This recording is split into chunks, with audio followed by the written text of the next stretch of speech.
Hello guys, welcome to my GST refund. In today's video, we will be discussing about types of GST returns. बहुत समय से हमारे पास बहुत सारे businesses की क्वेरी आ रही थी कि हम ये सारी GST रिटर्न्स भर रहे हैं, इसके अलावा हमें कोई GST रिटर्न भरने की ज़रूरत है या नहीं। साथ ही साथ अभी हम एक इवेंट में गए थे जहाँ पे हमें बहुत सारे लोग मिले जो कि अपना बिजनेस स्टार्ट कर रहे थे और उनको ही डाउट था कि अगर हम बिजनेस स्टार्ट करते हैं तो हमें कौन कौन सी GST रिटर्न्स भरनी पड़ेगी, हमें GST रिटर्न में क्या क्या चीज़ें लगती हैं, कैसे भरी जाती हैं, और साथ ही साथ GST रजिस्ट्रेशन से जुड़े कई सारे डाउट्स उनके आए थे।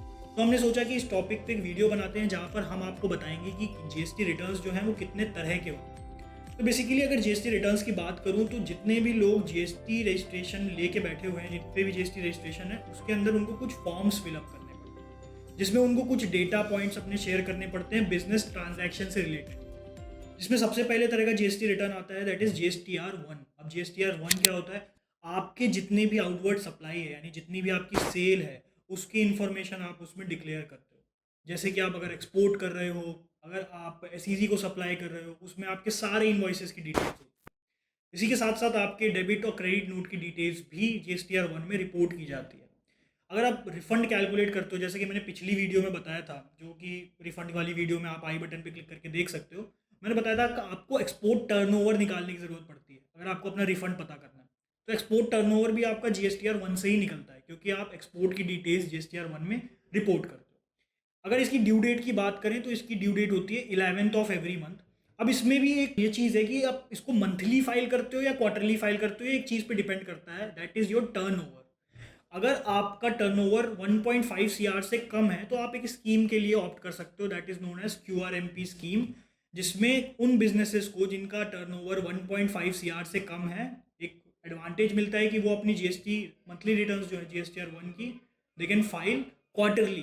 क्वार्टरली यानी हर क्वार्टर के 30th डेट पे वो फाइल कर सकते हैं। Now comes GSTR2A। अब GSTR2A क्या होता है? ऑटो पॉपुलेट होकर के आती है।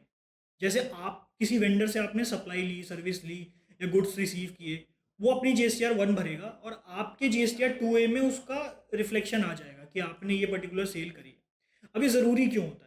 ये ज़रूरी इसलिए होता है ताकि हर बिजनेस अपना ये ट्रैक रख सके कि उनका जो परचेज है किसी भी बिजनेस से वो कितना हुआ, और साथ ही साथ अपने ITC का रिकॉर्ड रख सके। इसके बाद इसी के अंदर आते हैं GSTR2 के अंदर GSTR2A और 2B।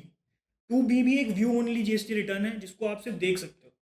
अब ये हर रेसिपिएंट के लिए इंपॉर्टेंट होता है, क्यों? क्योंकि उनको अपने ITC का पता इससे चलता है। जब भी जो रिको वगैरह करनी होती है वो इसके बेसिस पे करी जाती है। इसके बाद एक बहुत इंपॉर्टेंट GST रिटर्न है, दैट इज GSTR3B। अब GSTR3B क्या होता है? GSTR3B बेसिकली आपके GSTR1, GSTR2A और 2B का एक मिक्सचर होता है। उसमें आपके सारी डिटेल्स आती हैं जो आप हर महीने के एंड पे आप 20 तारीख और 22 तारीख को आप फाइल करते हो। अब उसमें हो क्या रहा है कि आपने अपनी सेल्स पर अब रिपोर्ट कर दी, आपने अपनी परचेज रिपोर्ट कर दी। अब आपको ये भी बताना है कि भाई इसमें से मेरी एक्चुअल में कितनी है और क्या नहीं थी, उसका हिसाब जोड़ घटा करके एक समरी वर्जन में आप 3B में प्रेजेंट करते हो। उसके बाद आपकी आती है GSTR4। GSTR4 normal tax payers के लिए नहीं है, GSTR4 is for composition scheme tax payers के लिए है।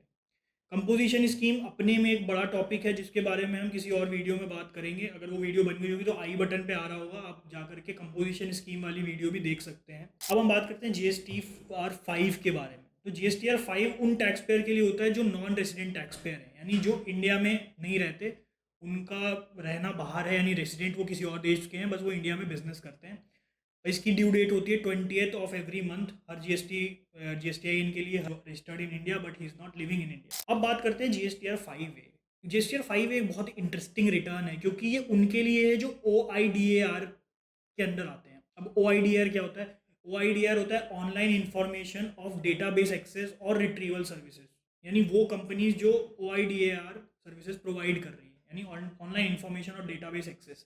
कई सारी कंपनीज आपने देखी होगी जो अपने डेटाबेस सर्वर्स प्रोवाइड करती हैं बिजनेसेस को, ताकि उनकी वेबसाइट चल सके, सॉफ्टवेयर चल सके, डेटाबेस एक्सेस करवा सके, बहुत सारी चीज़ें वो ऑपरेशंस करती हैं। ये रिटर्न होती है उनके लिए, इसको बोलते हैं GSTR5A और इसकी ड्यू डेट होती है 20th of every month. GSTR6 बड़े बिजनेसेस के लिए ज़्यादातर यूज़ में आती है जिन्होंने ISD का रजिस्ट्रेशन ले रखा है। ISD stand for input service distribution. अब इनपुट सर्विस डिस्ट्रीब्यूशन भी अपने में एक बहुत बड़ा टॉपिक है, उसको भी हम किसी दूसरे वीडियो में डिटेल में कवर करेंगे।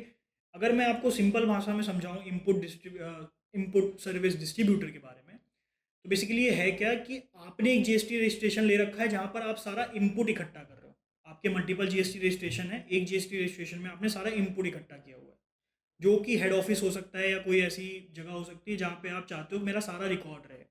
वहाँ से आप अपने इनपुट्स को डिस्ट्रीब्यूट भी कर सकते हो। अब ये थोड़ा टेक्निकल चीज़ है, इसको हम एक वीडियो में कवर करेंगे जिसमें हम आपको एक्सप्लेन करेंगे ये कैसे होता है। तो जो बड़े बिजनेसेस होते हैं वो मोस्टली आईएसडी का रजिस्ट्रेशन लेते हैं ताकि वो अपने इनपुट्स को ईजिली मैनेज कर सकें। और अगर आपने आईएसडी का रजिस्ट्रेशन लिया हुआ है तो आपको जीएसटीआर 6 भरनी है, जिसकी ड्यू डेट होती है 30th ऑफ एवरी मंथ। अब बात करते हैं जीएसटीआर 7 के बारे में। अब जीएसटीआर 7 उनके लिए बहुत इंपॉर्टेंट हो जो जीएसटी का रिफंड लेते हैं। क्यों? क्योंकि जीएसटीआर 7 जब तक कोई रिपोर्ट नहीं करेगा आपके जीएसटी टीडीएस लेजर में वो पर्टिकुलर अमाउंट नहीं आएगा। तो बेसिकली गवर्नमेंट इंस्टीट्यूशंस होते हैं जो जीएसटीआर 7 भरते हैं, जिसमें वो अपने टीडीएस की डिटेल देते हैं। TDS stands for tax deducted at source, और वहाँ से वो चीज़ रिफ्लेक्ट होकर के आपके जीएसटी टीडीएस लेजर में आती है। इसकी ड्यू डेट होती है 10th ऑफ एवरी मंथ। और इसके बाद जो हमारा जीएसटी रिटर्न आता है दैट इज जीएसटीआर 8। अब जीएसटीआर 8 भी बहुत इंपॉर्टेंट है उनके लिए जो ई कॉमर्स प्लेटफॉर्म पे सेल करते हैं। आपको ये भरनी नहीं होती, ये आपका ई कॉमर्स ऑपरेटर भरेगा। वो जहाँ पर के ये बताएगा कि उसने जो टीसीएस है वो कितना डिडक्ट किया हुआ है और किस रजिस्ट्रेशन का डिडक्ट किया हुआ है।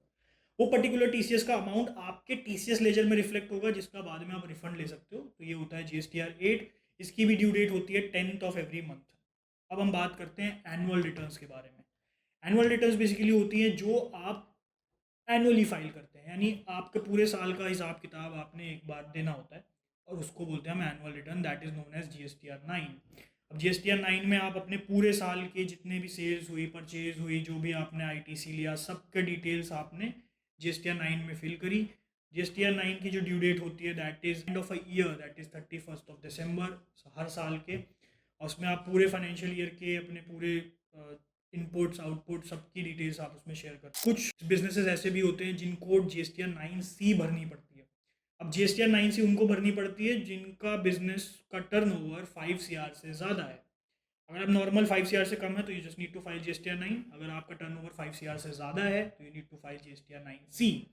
अब जीएसटीआर 9C क्या होती है? एक सेल्फ सर्टिफिकेशन होता है जिसमें आप ये बताते हैं कि जो भी मैंने रिकन्सिलेशंस किए हैं जीएसटीआर 9 में, जो भी रिपोर्टिंग करी है मेरे पूरे एनुअल टर्नओवर की, एनुअल सेल्स की, एनुअल आईटीसी की, वो सब सही है। और उसके बाद ही जाकर के आपकी भी वैलिड मानी जाती है। अभी और भी सारी जीएसटी रिटर्न्स हैं हमारी जो कुछ सस्पेंडेड हैं। फॉर एग्जांपल जीएसटीआर 10 और जीएसटीआर 4 आई गेस वो भी सस्पेंडेड है। जीएसटीआर 3 भी सस्पेंडेड है। जीएसटीआर 2 भी सस्पेंडेड है। उसके बदले में जीएसटीआर 2A 2 भी है, 3 में 3 भी है, और भी बहुत सारी जीएसटी रिटर्न्स हैं। एक जीएसटी रिटर्न्स होती है जो कि है जीएसटीआर 11। वो उन बंदों को फाइल करनी पड़ती है, उन बिजनेसेस को फाइल करनी पड़ती है जिनको यूनिक आइडेंटिफिकेशन नंबर इशू किया गया है in order to get a GST refund under, like अगर उन्होंने कोई भी गुड्स सर्विसेज परचेज किए हैं इंडिया में। ठीक है। अब यूआईएन क्या है? ये क्लासिफिकेशन है जो कि फॉरेन डिप्लोमेटिक इशूज़ के लिए है। तो बेसिकली ये उनके लिए है जो जीएसटी मतलब जो जिनका जीएसटी का इंडिया से कोई लेना देना नहीं है। ये बेसिकली एम्बेसीज के लिए है, डिप्लोमेट्स के लिए है। तो उनको जीएसटीआर 11 भरनी पड़ती है जिसमें अपने इनवर्ड सप्लाई रिफंड सबको रिपोर्ट करते हैं। तो इस वीडियो में हमने बात करी टाइप्स ऑफ जीएसटी रिटर्न्स के बारे में। तो उन सारे बिजनेसेस को, जो स्टार्टअप हैं, जो छोटे बिजनेसेस हैं अभी शुरू कर रहे हैं, उनके लिए बहुत सारी हेल्पफुल वीडियो है ये। साथ ही साथ अगर आपको कोई भी डाउट आता है तो you can always contact with us on the numbers which are given, और you can visit our website जहाँ पर आप हमारे एक्सपर्ट से कभी भी कनेक्ट कर सकते हैं। साथ ही साथ अगर आपको हमारे वीडियो अच्छे लगा हो तो प्लीज़ वीडियो को लाइक कर देना। चैनल पे नए हो तो प्लीज़ चैनल को सब्सक्राइब कर दो, बिकॉज बहुत सारी जीएसटी से रिलेटेड वीडियोस आपका वेट कर रही हैं। इसी के साथ इस वीडियो को एंड करते हैं। बहुत बहुत धन्यवाद।